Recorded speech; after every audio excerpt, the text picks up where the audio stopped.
Santiago, Chile. Married couple Ima Quezada and Ramon Martinez were among the first to set up shop in a small indoor market in Villa La Reina, a working-class suburb on the eastern flank of Santiago in the shadow of the Andes Mountains.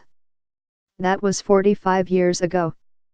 Today, aged 74 and 78, they still tend their grocery stall, but out of economic necessity, rather than any desire to stay in the labor force into their twilight years. Ramon's pension just isn't enough, said Quezada. We have no choice, we just have to carry on working, she sighed. Many of Chile's 3 million seniors are in a similar position. Quezada doesn't see much hope of things changing as a result of Chile's presidential elections on Sunday. Don't like any of them, she said of the candidates. They just look out for themselves, and they're always attacking each other.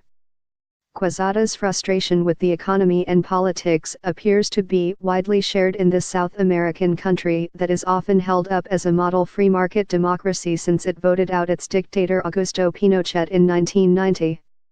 In the first round of the elections held on November 19, just 46% of the country's eligible voters made their way to the polls. This continued a trend of low turnout noted in last year's municipal elections, 34%, and the general elections 4 years ago, 49%. Chile abandoned compulsory voting for registered voters in 2012.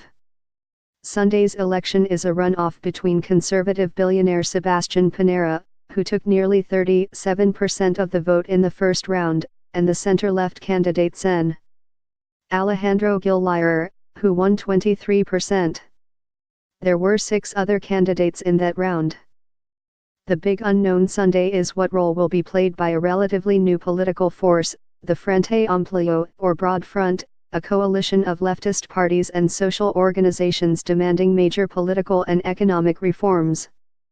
Led by Beatriz Sanchez, who against all polling predictions received 20% of the vote in the first round of the presidential elections, the front expanded its presence in the 155-seat lower house from 3 seats to 20 and picked up its first senator in the upper house. While Sanchez did not qualify for Sunday's runoff, she has endorsed Gil. Her supporters could put the center-left candidate over the top, in what would be seen as a major upset. But it is unclear whether those voters will turn out en masse to vote for a man seen as a cautious reformer. Chile went to the polls and transformed its legislature. Chile has boasted one of Latin America's fastest-growing economies in the past few decades, and the country has been politically stable with little corruption. While the World Bank considers Chile a high-income country, though, it is also highly unequal.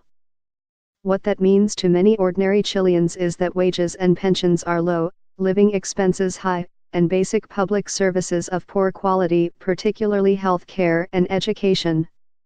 Adding to voters' concerns, economic growth has been sluggish in recent years due to a drop in prices for copper, a major export.